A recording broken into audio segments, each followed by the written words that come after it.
Well, I asked, where's the beef? Let's call this for what this is. Oh my God!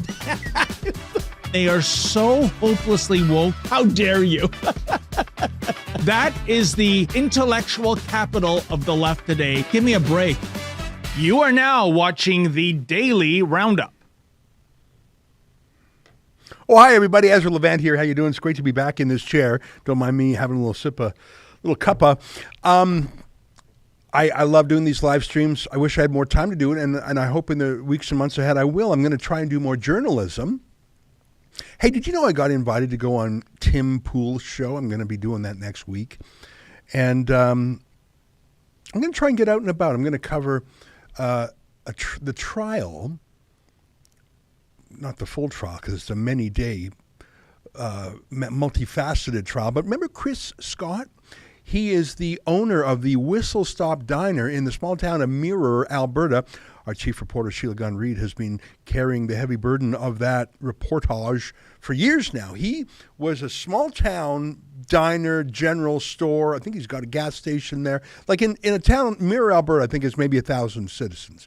So you don't have a bunch of places to go for basics, for basic groceries, for gas and stuff like that. He probably had the post office outlet there too. And if he shuts down, what do you got to do? You got to go all the way to Red Deer. You got to schlep another hour. So it's such a small town. My high school, Western Canada High School, had 1,800 kids.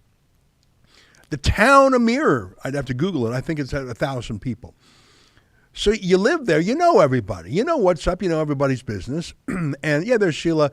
Throw that on the screen, some B-roll. Sheila went down there and hung out there, and I have not yet been there. It's like an everything store, general store in the old school tradition of it. And it looks like he makes some great burgers too. And that's the thing. Okay, you and I, in the big cities, we're used to eating out, but in a place like Mirror, Alberta, there's not a lot of places to go out to eat. I think it might actually just be this place. So imagine that's being shut down. And I think Chris Scott's attitude was, look, I'm going to open up, and people who are scared of this virus, people who obey Theresa Tam and Anthony Fauci and believe everything they think in the media don't have to come. And it could be a matter of personal choice, and I'm sure it divided the town as it divided the nation. But the enforcement officials have pursued him with such a vitriolic vendetta. It's incredible. And the reason I know this is because I've seen some of the disclosure in the legal proceedings against Chris Scott. This is a very long way of saying, instead of just hanging out here at our world headquarters, I'm going to get out into the field. I'm going to go out there. There's an important hearing. I think it's on April 12th in the courthouse in Red Deer, because the government is hiding documents from Chris Scott. And that's the thing. You may know that when you go to court, you have the right to all the evidence that is relevant in the possession of the prosecution, especially exculpatory evidence. That's a fancy way of saying stuff that shows you're innocent. Obviously, the police are going to show you stuff that makes you look guilty. That's no favor to you. But the law requires that if you're being prosecuted, the Crown, that is the prosecution, has to show you the good, the bad, and the ugly, police notes, internal emails, wiretaps, everything like that. And they've been hiding it. And in fact, it only came out because at the last hearing, one of the dopey prosecution cops, health cops, said, oh, you wanted all those emails too, where I would come back from the office and banter about what I did, and we would scheme against Chris Scott and try and find out who his landlord was and pressure him, and try and find out who his insurance was and pressure them and pressure his family. Oh, you want that stuff too that shows our prosecutorial misconduct? Oh, duh, I didn't know I had to give you that. Crooked timber. So if I'm not mistaken, on April 12th is the day that Chad Williamson, the rock and roll cowboy lawyer for Chris Scott, demands from a judge that the government be ordered and compelled to live up to their constitutional duty to disclose to Chris Scott all of their dirt, not just on him, which of course they would willingly give, but their own dirty business. And I think it's going to be a very important matter. And I don't know if Sheila's going to be coming down. I'd be thrilled if she came down. We could have one of those Whistle Stop burgers. If you go on the Whistle Stop website, you can find their menu. And they've got this huge burger. It's got to be like a pound of meat. It's almost like, in those B movies where there's a place that if you finish the entire meal within 60 minutes, no one's ever done it. So if you actually do it, it's for free. It's almost that size of a burger, the Whistle Stop burger. Yeah, throw their website on. Anyway, I've not been to the Whistle Stop yet, but for heaven's sakes, if I'm going all the way to Red Deer, yeah, show that. They got some good grub. Can you click on their menu? Like, it's more than just, like, it's a truck stop. It's a cafe. I think it's a gas station. I haven't been there. And if they got the menu, I want to show it because I have been thinking about that giant burger. Okay, maybe their website needs a little bit of tweak. Looks like he's got some merch there. Anyhow, Chris Scott, oh my God, just a rebel. Well, he is a rebel. Absolutely, he's a rebel. Don't worry if you can't find it. Anyways, I've been thinking about this burger for about 2 years. And by the way, I met a couple of guys who flew in to patronize his establishment. They flew in by helicopter. I think Sheila was there when that happened, and I later bumped into those guys. They were so excited about this one business person who was fighting for freedom and keeping his shop open. They literally flew in by chopper to patronize. So if I understand my day correctly, I'm going to be zipping out to Calgary, driving up to Red Deer. I'm going to live tweet from the trial, say hello to Chris Scott, and hopefully get out there to Mirror in person to get me one of them hamburgers and maybe take a second one back to Toronto with me to feed the entire clan. That's a very long way of saying I'm looking forward to getting out in the field and doing a little bit of journalisming. You know what? When I was in Davos in January, and I bumped into Greta Thunberg and I bumped into Albert Bourla of Pfizer, I really enjoyed it. And, I look back at those vids, both of which went viral, and of course all I see are the flaws and the errors. Oh, I should have asked that, or I should have done that. But you know what? I still got a real kick out of it. And at least in those two cases, I felt like I had some questions to ask, because there's me. That was me on the left, in case you're wondering.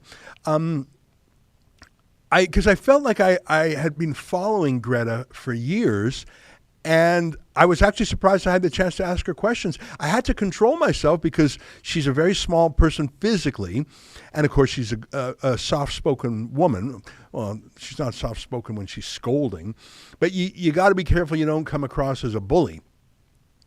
And I don't think we did. And with Albert Bourla, frankly, I could have been more bullyish because he's such a scoundrel. My point is, I really enjoyed getting out into the field. And both of those, there was an element of luck that we just happened upon Greta Thunberg. Actually, we waited 2 hours for her in the cold outside of a building, and they tried to hide the fact that she was still in there. And with Albert Bourla, it was pure luck that we encountered him outside the high security perimeter of the Davos sort of inner sanctum.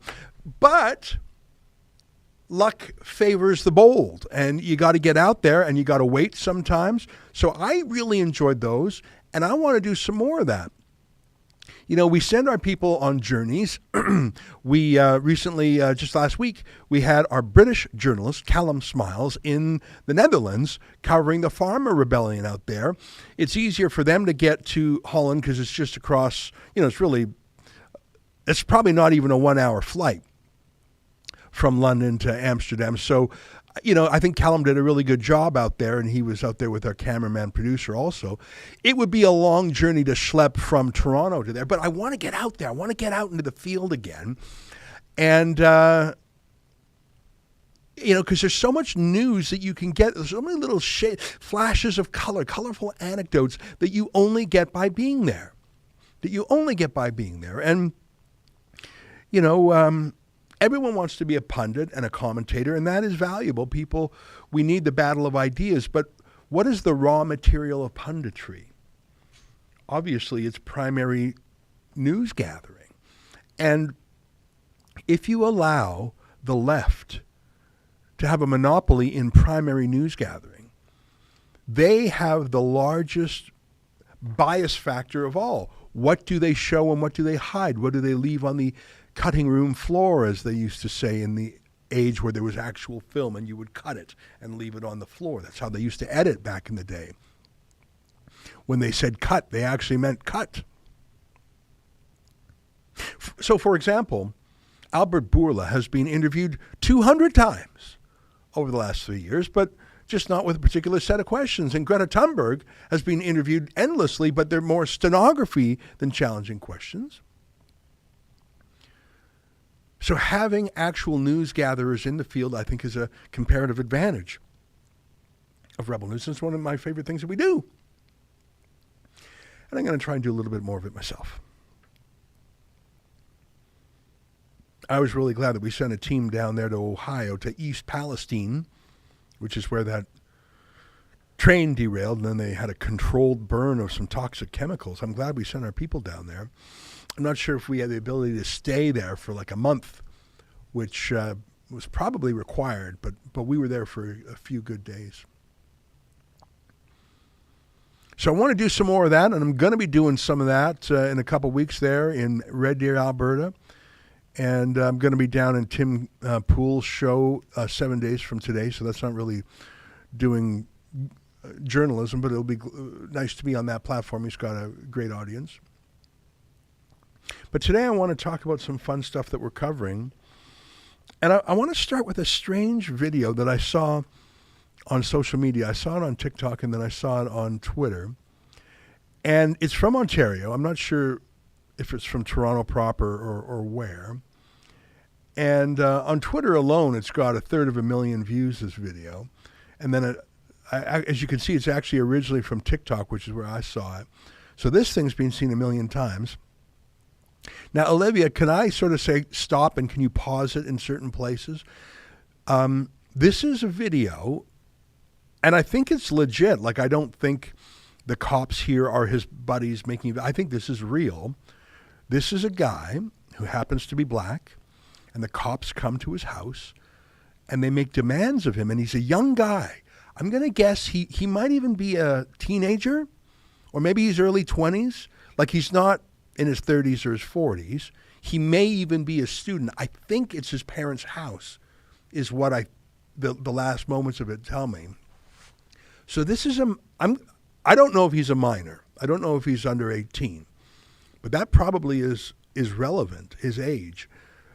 He's such a nice guy. He's so Canadian in that he's so friendly and cooperative.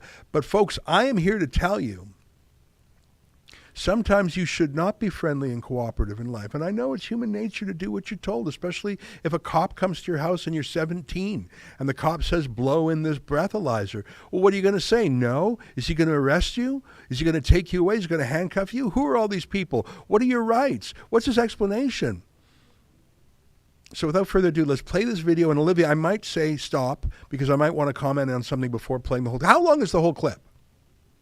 It's about 2 minutes. You know, it feels longer because there's so much happening in it. So I might say halt just if I want to talk about something. Okay, let's play this clip. I sympathize with this guy. I like this guy. He's obviously a law-abiding guy. He's obviously a nice guy. He's obviously a cooperative guy, friendly guy. Seems like a good egg.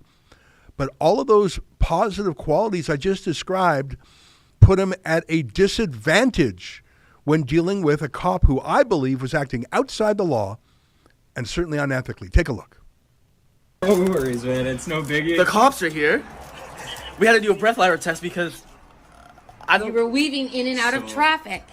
We received a traffic complaint from the OPP. Oh, wait, it's not going. Yeah. We received a traffic complaint from the OPP, advising of a possible impairment. You're swerving in and out of lanes. Yep. So now I'm here to administer an alcohol screening device. So right now I demand that you provide a sample of your breath into an approved screening device for proper analysis of that breath to be made, and for you to accompany me for that purposes now. Okay. You understand? Yeah, I understand. Okay, so I'll demonstrate it once. I'm going to turn the machine on. Okay, pause there for a Gosh, sec. the police are really here. What the heck is going on here? Yeah, just click pause for a second. So I'm looking at him now. How old would you say he is, Olivia?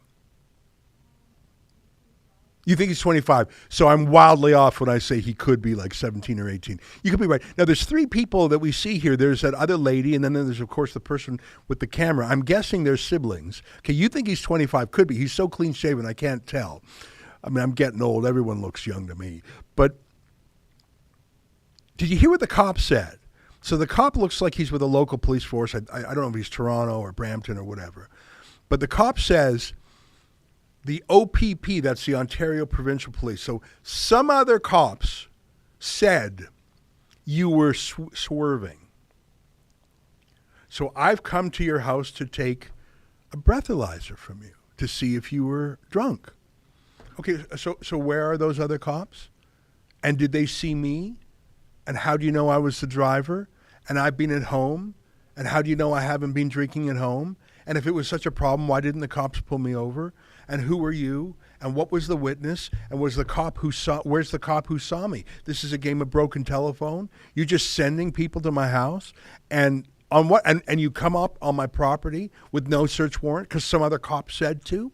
This is what's running through my mind. But I used to. I mean, I'm a lawyer by profession. I haven't been a member of the Law Society. I haven't practiced in more than 10 years. But I don't even think you need to be a lawyer to know that a guy coming to your house and asking for a sample from you, your breath, your blood, your urine, these are things that sometimes police take samples of, your hair for DNA. You and what search warrant? Just so some cop says I was swerving, and we don't see that cop, and that cop isn't here, and it obviously wasn't important enough for that cop to stop me, and that cop communicated to you in some way, we don't know what that way was, and you've come to my house, and there's three of us standing at the door, and are you sure it was me? And where's your search warrant? And why are you asking for these things without saying you don't have to give it? Well, because the cops will get away with whatever they can get away with. Keep playing the clip. Backup for this? You take one deep. We roll in pairs. So you take a deep breath in, make a tight seal around the tube, and blow out just like you're blowing up a balloon. So.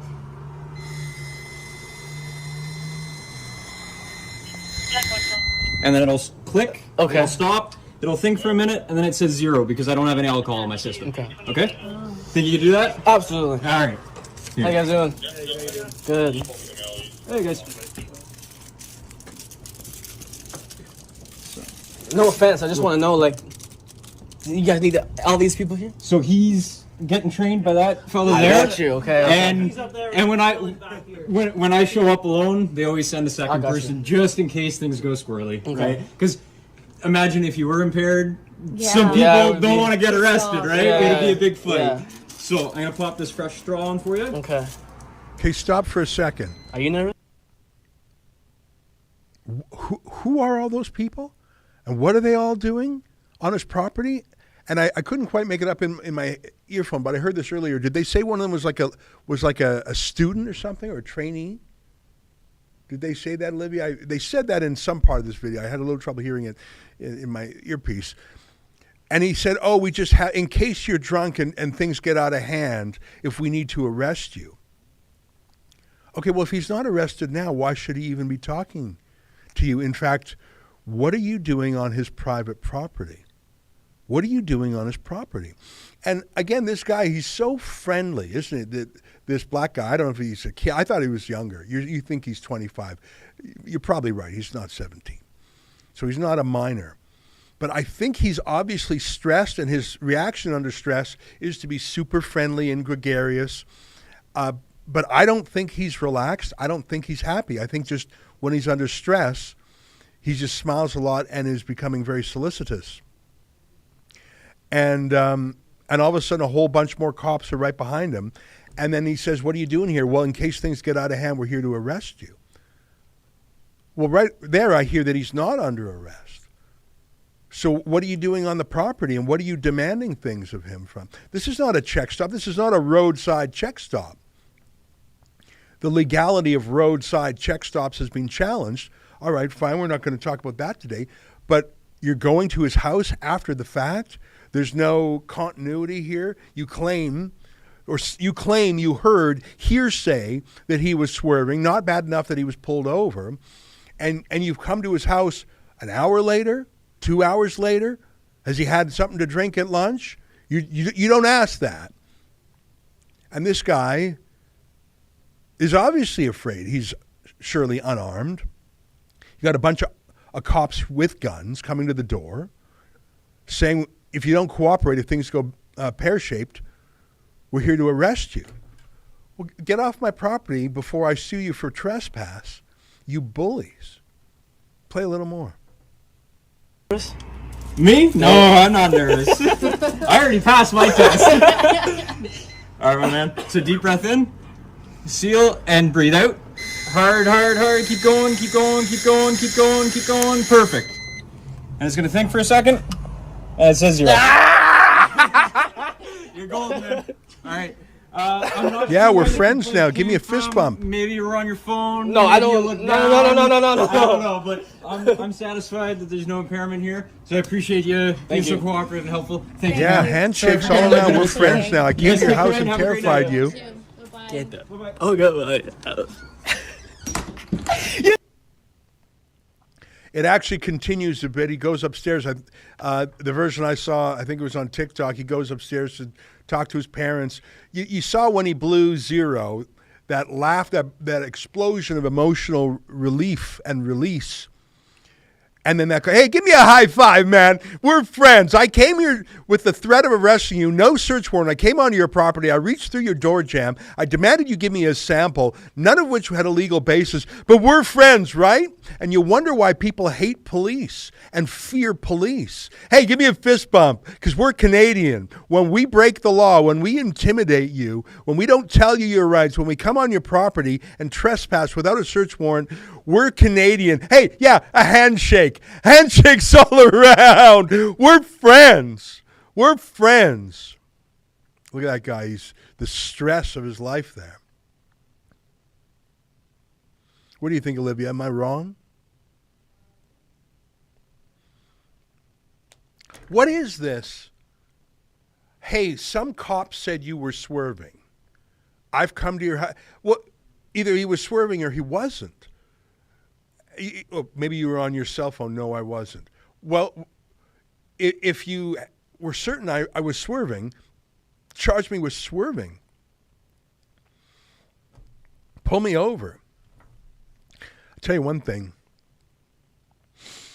Now, I'll admit in the moment it's hard to do it. I remember some cops came to our office here once, and I wasn't at the front door, and this was years ago, and the young lady at the front door let the cops in, or maybe called. I can't remember exactly how it went down. But when the cops come in with great charisma and confidence and urgency, and they assume the clothes, cops often assume you'll just do what they say, and their body language and their form of communication is so confident, they don't even allow you to think for a second that it's optional, that it's elective, that it's voluntary. Through sheer projection of psychological force, they can get you to do many things that they have no legal authority to do so. And I remember when the cops came in here, and I've replayed that moment in my head 20 times. And and I'm not blaming myself, and I'm not blaming the young lady who went to the door. Absolutely, I tell you I'm not, because in fact I'm sort of making the point of how hard it is. I'm a former lawyer. I think about the law a lot. I think about civil liberties a lot. I think about private property a lot. And even I allowed myself to be bamboozled. The cops coming in here, they were searching for a guy. I won't go into the details. If I could redo that again, I would say to the cops, get off this property in 30 seconds or give me your names because I'm going to sue you for trespass. And I probably would have gone into the office, and the guy they were coming for, it was a nothing offense, by the way, and he was acquitted. It was complete BS. They were trying, what they were doing, and I'm not identifying who this person is, I don't mean to. They were trying to embarrass one of my employees in my eyes by raiding the office to give him some charge on. So it was a stupid thing, and he was acquitted of it in the end, and it was not a violent thing in any way, not a fraudulent thing in any way. It's just a BS thing. It was so obvious, in retrospect, that they were trying to embarrass this guy in the face of his fellow employees and in my eyes, thinking maybe I would fire him. Because if they didn't have a case against him, maybe they could ruin his life by making me fire him. I did not fire him. And I guess all I'm saying is, in the moment when police come in, high kinetic energy, confidence, volume, take you by surprise, your reaction is to comply. Like that lad did, and his two, I assume they were brothers or sister or whatever. I think there was a sister and maybe a brother. The instinct is to comply. So I'm not judging too harshly, because I just told you a story of when I myself was bamboozled. But if I could do it again, and if I had advice for you, and it would be, ask for a search warrant. Say you do not consent to the search. Now, if they provide a warrant or provide some compelling and convincing legal explanation why you must submit to a search, fine, don't do it. Certainly don't fight them physically.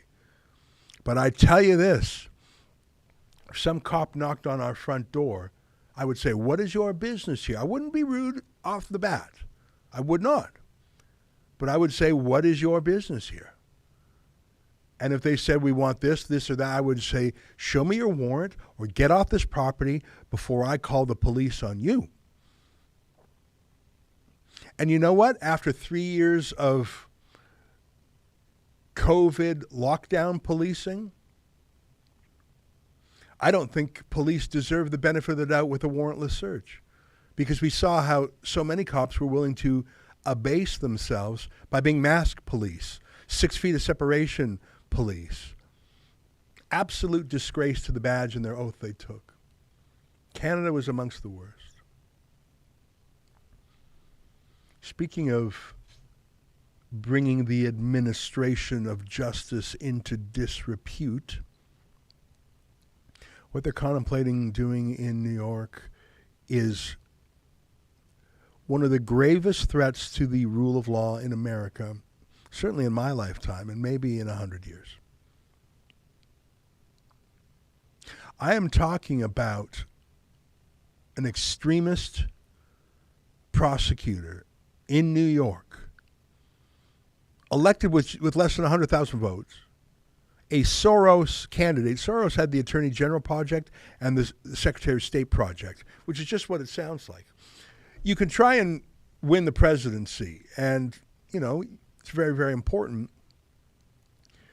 The major parties spend $1 billion each on that campaign. $1 billion with a B.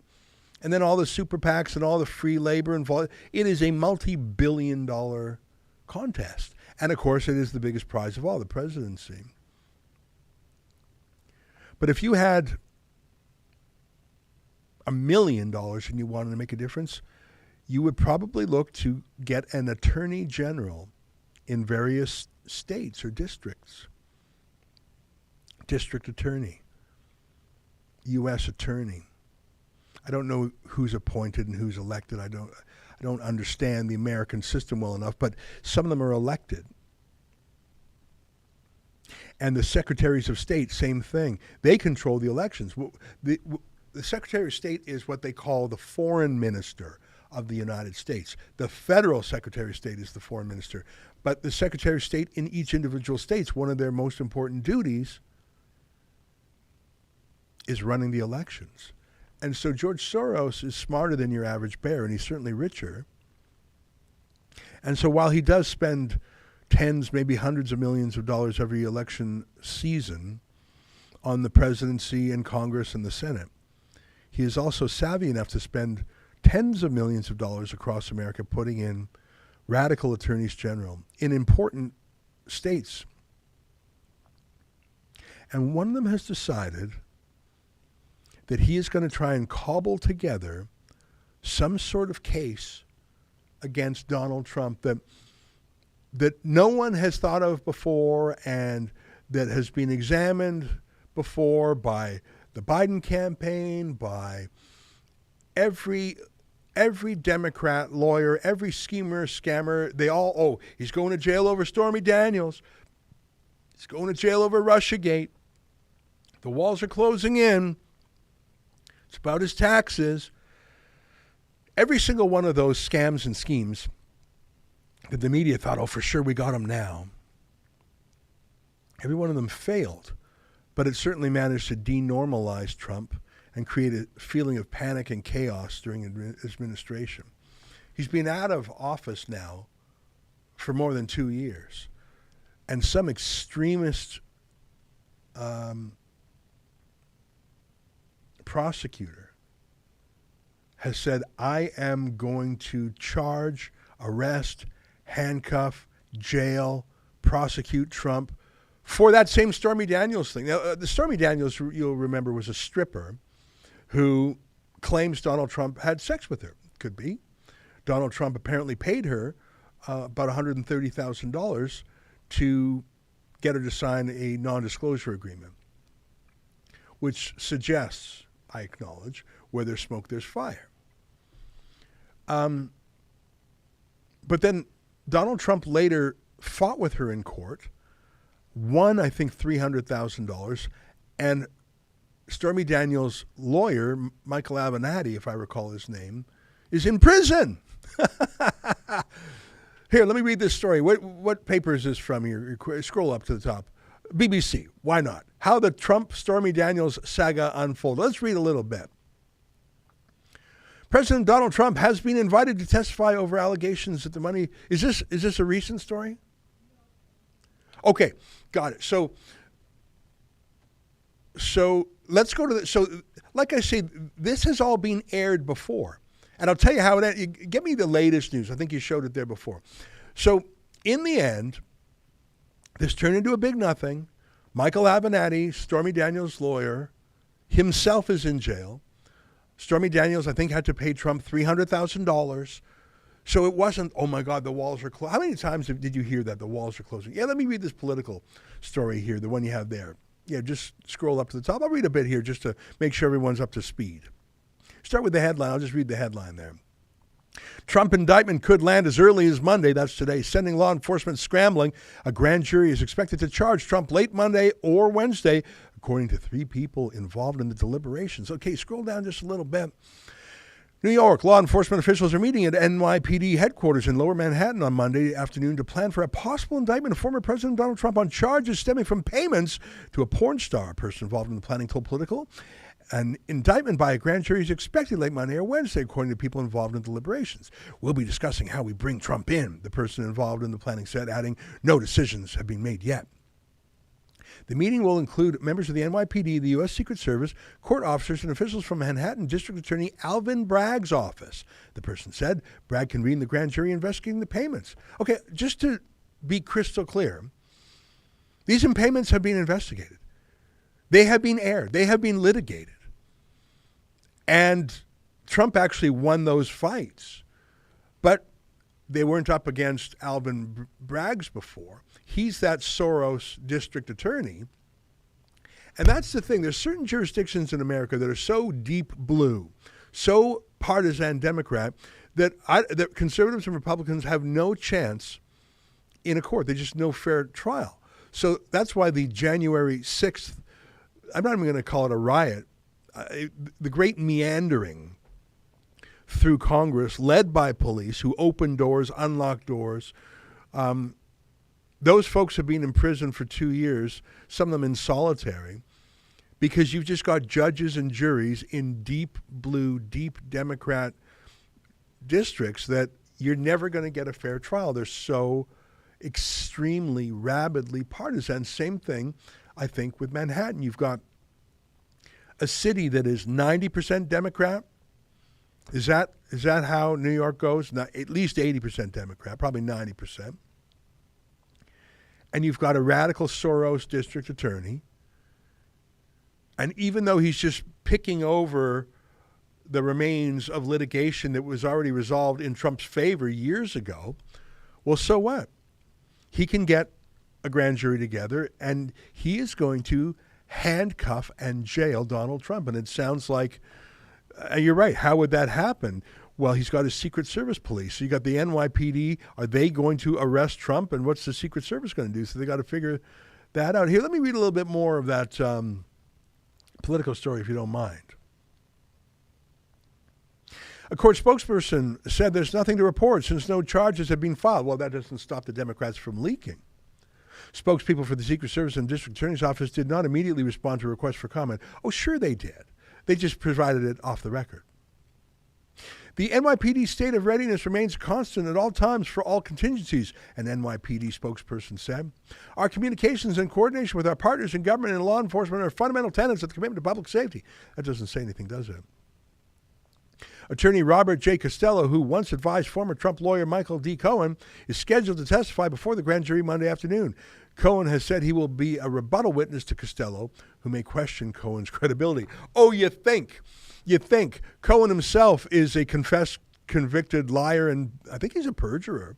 He served time in jail, and he's the star witness against Trump. But of course he is. Just like Michael Avenatti was the star who was, I don't know if you remember this Avenatti fellow. He certainly did the circuit. CNN had him on all the time. He even did the CBC. He was on The View.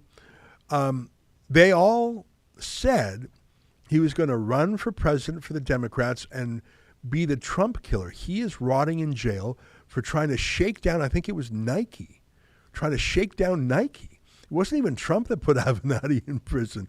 It was Avenatti's own misconduct. Yeah, put this on the page here. Yeah, perfect. Good find. Thank you.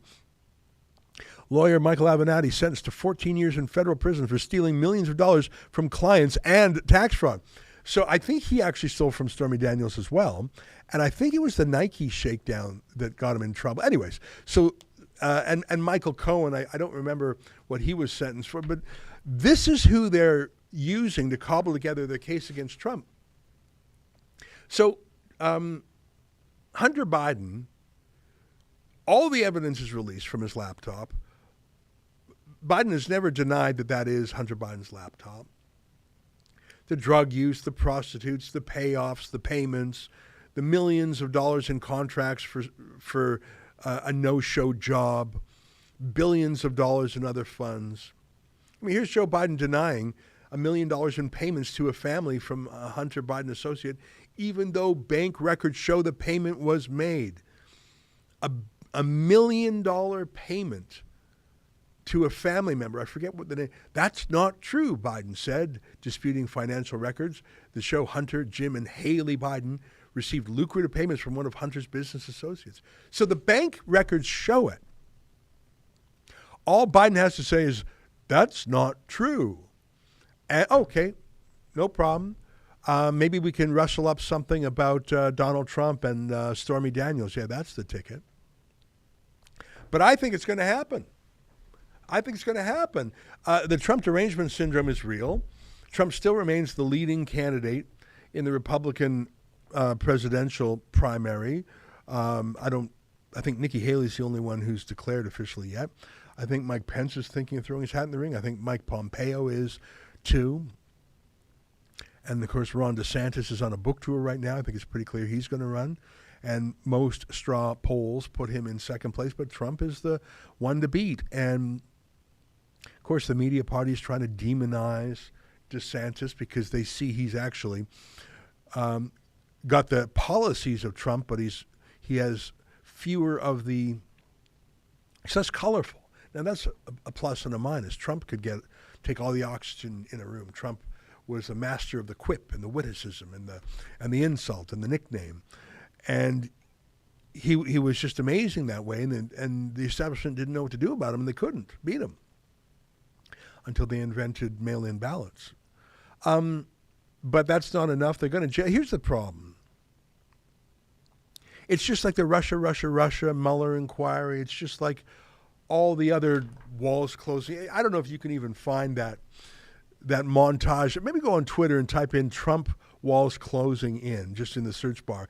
There's so many montages of, and just click on video. Yeah, perfect. Yeah, click that one. Yeah, sure, just choose any of them. Just these how many times he was done. Yeah, pump up the volume. For President Trump. Today was a turning point. Turning point. We're at a turning point here. The beginning of the end for the Trump presidency. The beginning of the end. And breaking news. We have another bombshell. Mike Pence might have to assume the office of the presidency. The call for impeachment. Rumblings of the word impeachment. Breaking news. Another bombshell out of the White House. I believe this is the beginning of the end. I do too. It's really the beginning of the end. The beginning of the end. He may be feeling the walls closing in on him. All the walls closing in on him. The walls closing in on him. Breaking news, a new bombshell. One astrologer says this means the beginning of the end for President Donald Trump. The beginning of the end of the Trump presidency. Trump will resign. Trump is going to resign. Is this the tipping point? I know we've said it over and over. You think this is a tipping point? And over and over. This is a tipping point. And over and over. Breaking news, President Trump off the rails. It was the beginning of the end today. The beginning of the end. It reminds me a lot of the last days of Nixon. Breaking news tonight, new bombshell. This is the beginning of the end. The beginning of the end. The walls are closing in. The walls closing in. The walls closing in. Breaking overnight bombshell. This is a very dramatic day, and I think it might be near a tipping point. Do you think this is a tipping point? This is unbelievable. This is remarkable. Have you ever seen anything like this? His presidency is crippled. December 1st, 2017, you can mark it down. This is the day that everything changed. We begin with the bombshell. The beginning of the end? The beginning of the end. The beginning of the end. The beginning of the end. The beginning of the end. It goes on, but maybe you get the point. Every huffing and puffing, and the media bought every single bit of it. And it all amounted to nothing. Russiagate amounted to nothing. They spent, I don't know, $100 million investigating it. Nothing. Every so-called scandal. They finally got his tax returns, which I think is outrageous. And there's nothing in there. There was nothing there. Have you heard the scandal of Donald Trump's tax returns? No, because they were finally revealed against his wishes. Imagine that violation of privacy. And there was nothing there. Oh, we found secrets at Mar-a-Lago. There was nothing there. And those same documents were found in Hunter Biden's garage. Sorry, in Joe Biden's garage. The difference this time is that they've got an extremist DA who is willing to put together a pack of partisan Democrats to actually order the arrest of Trump. And when that happens, that will divide America in a way I don't think it's ever been divided, or perhaps since Watergate. Except for there really were crimes committed in Watergate. And by the way, the payments, the Stormy Daniels thing, which, like I say, has been litigated already, and Trump won all that litigation, it's got nothing to do with the presidency. It predates the presidency. This is a targeting and a punishment of him. Just like when they raided Mar-a-Lago, never before had the FBI raided the compound or the house of a former president. If they arrest him, if they handcuff him, that will divide America in a way that hasn't happened since Nixon and the Vietnam War. That will confirm for half of America that the system is rigged, that you can't trust the system, you can't trust a cop, you can't trust the prosecutors, you can't trust the courts, you can't trust the media, you can't trust the establishment. It's all a stitch-up. This is so obviously an inside job, so obviously baseless. Seriously, Stormy Daniels, that's all you got. That's what you got. That's what you got for an arrest. That's what you got. Nothing for Hunter Biden, nothing for Joe Biden. Of course not. But some Stormy Daniels business that's already been litigated in the court of public opinion and the court of law. You're going to arrest, handcuff the president for that. You know, after Richard Nixon lost to John F. Kennedy in 1960, it was very close. And I don't think it's controversial to say that the Democrats and Joe Kennedy bought the election. There was such voter fraud. It was incredible. And I think everybody knew it. But Richard Nixon chose not to dispute the election. I don't know if you know this story. He said to challenge the election results, even though it was so close. What was the election? Well, yeah, give me the what's that called? The Electoral College. Oh, click on the first link there. That first link in Politico. That actually might be relevant. The time Nixon's cronies tried to overturn a presidential election. The gambit was cynical and disruptive, but in the end, it didn't work. It didn't work because Nixon stopped it. Scroll down. Donald Trump is fanning the flame, blah, blah, blah, blah, blah. Richard Nixon, we're told, declined to challenge John F. Kennedy's razor-thin victory. Scroll down, scroll down. The 1960 election was extraordinarily close. Nixon, the sitting vice president, lost the popular vote to Kennedy by 113,000 votes out of 68 million cast. 0. In the Electoral College, Kennedy's margin was a healthier split, but in many individual states, the margins were slender as well. Everyone knew that Chicago Mayor Richard Daley, a key JFK ally, ran a powerful Democratic machine. That's code. That's media code for the Democrats cheated in Chicago. It was ever thus. It was perennially suspected of meddling in important races around Cook County. As numbers came in on election night, rumors circulated that Daley had put the thumb on the scales for Kennedy, who took Illinois by a mere 9,000 votes. There were questions about the vote count in Texas, too, where Kennedy eked out a victory by 46,000 votes out of 2.3 million cast, and where associates of Lyndon Johnson, Kennedy's running mate, were also reputed to interfere with the count. Rumors of having cheated in a tight Senate election in 1948 had given LBJ the nickname Landslide Lyndon. Together, Illinois and Texas had 51 electoral votes. Moving them from Kennedy's column to Nixon would flip the election. Do you hear what I'm saying? It was so close in two states that JFK had locked up the corrupt Democrat machine in Chicago. It's always been corrupt for more than 100 years. And LBJ had Texas. Texas used to be Democrat, if you can believe it. So close. But Nixon, and you can see the hinting in it there, Nixon said, I will not challenge it because it would tear up this nation. And he would wait. He came, 0.2% they said there? He waited. And he ran in 68, I think, right? In 60, it was Kennedy. Kennedy was assassinated. Then it was LBJ in 64. LBJ did not run again in 68.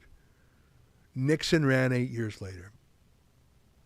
Nixon, imagine coming within 0.2%, knowing it was stolen, but saying, I will not challenge it because America could not handle that. And this was before Kennedy was assassinated. I think America could have and probably should have handled a challenge and an investigation in corruption, but Nixon thought differently. Nixon put America first. I don't care what Nixon did later. I'm making the point of in 1960, and by the way, I think Nixon was underrated, and Nixon was, and by the way, if you don't think that every president, especially on the Democrats, commits the same kind of shenanigans as Nixon did later, I think you're naive. Nixon put America first. He did not want to tear it up. George Soros doesn't. He's a rootless cosmopolitan, as they sometimes say. Where does Soros live? Does he live in New York? Does he live in London? Does he live in Hungary? Where does he? He doesn't care. These are all just cities to him, airports. He lives in New York. That's where his money is. But Soros believes in destroying things that get in his way, whether it's banks, currencies, or countries. And the idea of destroying America's civic unity does not bother George Soros one bit. Soros would rather welcome that. So the result, he would love the result of having Trump arrested and jailed. But even if things don't work out, he loves the process of weakening America. I'm talking about George Soros. Rootless cosmopolitan is sometimes a code word for Jew. And sometimes globalist is used that way too. And so people say you can't criticize George Soros for those two traits because it's anti-Semitic. I'm Jewish myself. In fact, I'm a much better Jew than George Soros is. He's rather anti-Jewish, and he says so. My criticisms of George have nothing to do with his ethnicity. In fact, I don't think he's ethnic in any meaningful way other than he was Hungarian. He's certainly not governed or shaped by his Judaism. He's certainly hostile to Israel. My criticisms of Soros are irrespective of his religion. He truly is the worst kind of globalist there is, whatever his religion is. I would say that about Bill Gates, too, who's not Jewish. George Soros is a menace who would destroy America if he could. He would rather conquer America, but if he can't do that, he'll destroy it. Or ideally, he would do both. I think that if Trump is arrested, as it looks like it will happen, I think there are dark days ahead within America. And you hear talk about an American divorce. I don't know how that's even possible. I don't think that works. I mean, isn't that what the Civil War was? You don't get divorced as the United States. The country must remain together. But what if people just hate each other so much that there's nothing in common anymore and you can't get justice in each other's courts anymore? I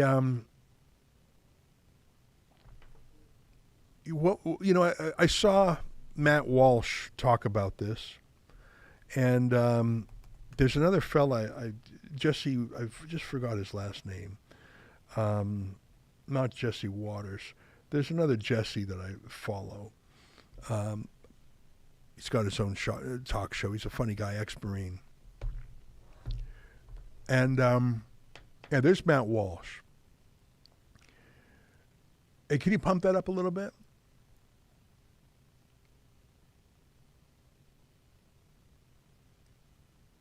And if you find it, he talks about this, and both Matt and Jesse, whose last name I can't recall. Scroll down a little bit more. Let me summarize it for you, even if we can't find it. Which he's talking about DeSantis's comments, which I can't find right here. But Matt Walsh and Jesse said the same thing. This will not stop until Republicans prosecute Democrat politicians in this. Jesse Kelly, that's who. This will not stop until Republicans start prosecuting Democrat politicians in the same way.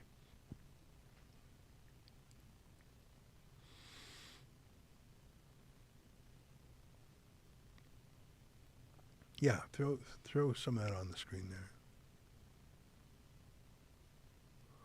It was yesterday I saw it, I think. Yeah, listen, it's not that important. I'm just trying to give credit to the guys who put the idea in my head. If the Republican side, if the Conservative Party of Canada side just clucks in dismay and says, oh, that's not right, and we should... only one side fights here. I mean, there was an example of who fomented the riots, the Black Lives Matter Antifa riots for 2 years. Who did that? Why didn't anyone look into that? Why isn't the Republican Congress looking into it now? Republicans control the Congress.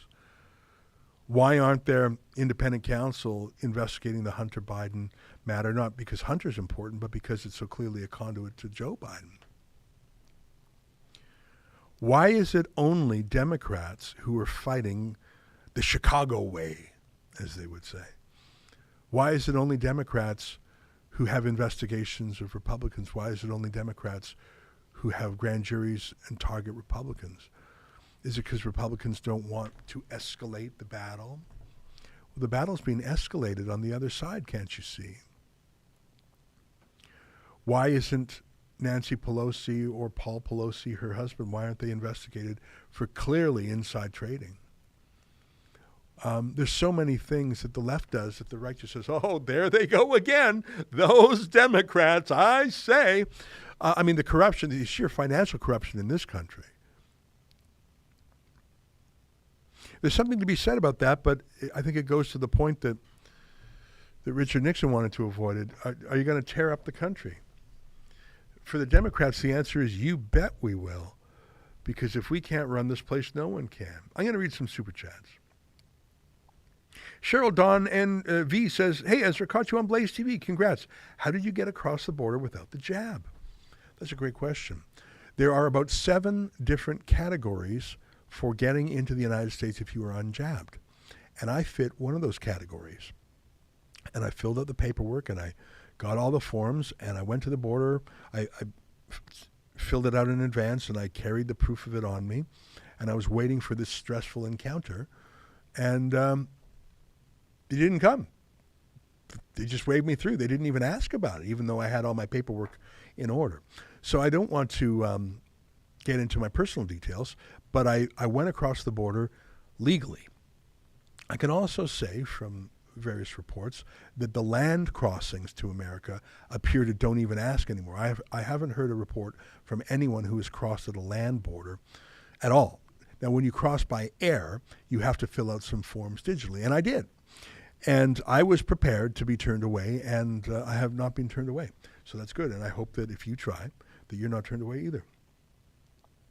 Bonnie Danilician says, if all restaurant owners and businesses in Alberta had stood up like Chris Scott did, we wouldn't be in this mess right now. Oh, well, exactly. If we had all stood up to the masks, if all the churches stayed open, if all of us did, but so few of us did, isn't that the shame of it?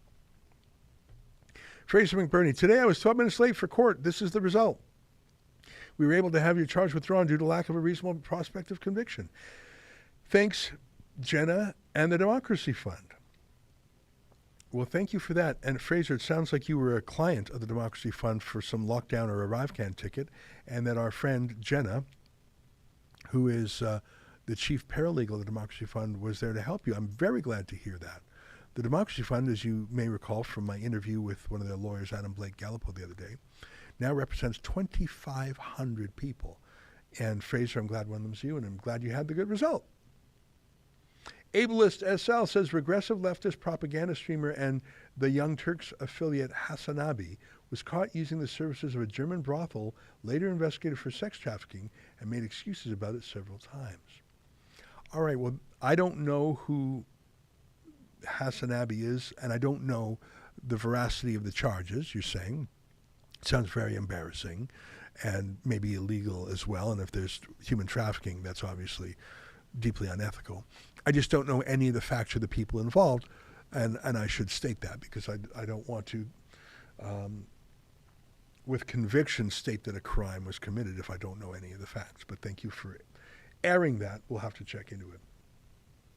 Well, my friends, it is 2 o'clock, and we still have 2 chats. Let me just reload the latest ones there.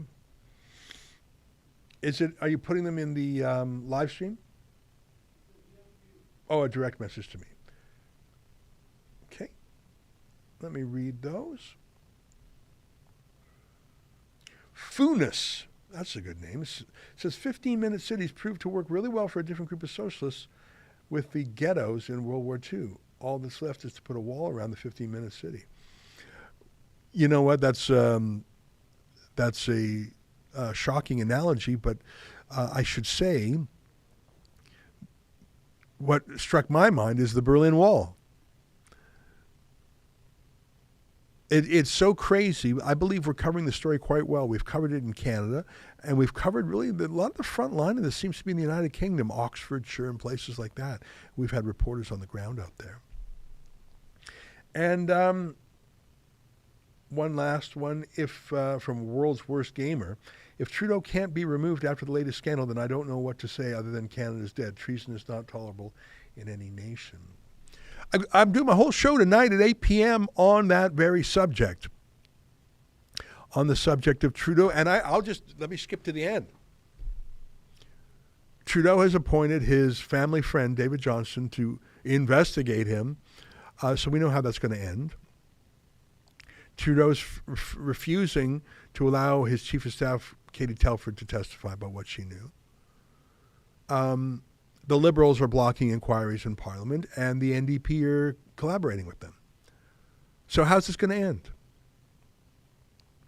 How will Justin Trudeau lose? How will he be kicked out? He won't. When was the last time he ever took responsibility for anything or paid any price for things? When he sexually assaulted Rose Knight, he just stood up in Parliament and said, "Oh, she experienced it differently. You know what I mean?" And he got away with it. He skated. When he did blackface, we all have a learning moment. This is an opportunity for the country to learn. The country needs to do better. How many times has he broken the Conflict of Interest Act? And all his crooked cronies followed the example of the boss, giving contracts to friends, jobs to friends. So how's it going to end except for him brazening it out? In a way, that destroys our social cohesiveness in this country too, doesn't it? What? The liberal backbench is going to have an uprising? And choose whom as their leader? Chrystia Freeland? By the way, what did she know? Yeah. I'm worried about this Trump thing. I think it's going to pull America apart at the seams even more. I hope you tune into my show tonight. I really go deep on it, and I talk about some global warming stuff too. That's at 8 p.m. If you go to rebelnewsplus.com and click subscribe, it's $8 a month. Every weeknight I do a monologue that we produce, and then do a guest interview, and then I read my fan mail or hate mail, whichever there is. And by the way, that $8 a month, we rely on it because we don't take any government money, unlike 99% of our competitors. That's our live stream for today. Until next time, on behalf of all of us here at Rebel World Headquarters, to you at home, goodbye. Keep fighting for freedom. Extradition to New York. So I've seen rumors swirl. I have not seen any facts yet, and so I don't know what's going to happen. But I do know this: the Manhattan District Attorney is a Soros-funded prosecutor. And so he, like other Soros-funded prosecutors, they weaponize their office to impose a political agenda on society at the expense of the rule of law and public safety. He has downgraded over 50% of the felonies to misdemeanors. He says he doesn't want to even have jail time for the vast, vast majority of crimes. And what we've seen in Manhattan is we've seen the crime rate go up, and we've seen citizens become less safe. And so you're talking about this situation with, and look, I don't know what goes into paying hush money to a porn star to secure silence over some type of alleged affair. I can't speak to that. But what I can speak to is that if you have a prosecutor who is ignoring crimes happening every single day in his jurisdiction, and he chooses to go back many, many years ago to try to use something about porn star hush money payments, that's an example of pursuing a political agenda and weaponizing the office. And I think that that's fundamentally wrong. I also think it's important to point out when you're talking about these Soros-funded prosecutors, yes, they may do a high-profile politicized prosecution, and that's bad, but the real victims are ordinary New Yorkers, ordinary Americans in all these different jurisdictions, that they get victimized every day because of the reckless political agenda that these Soros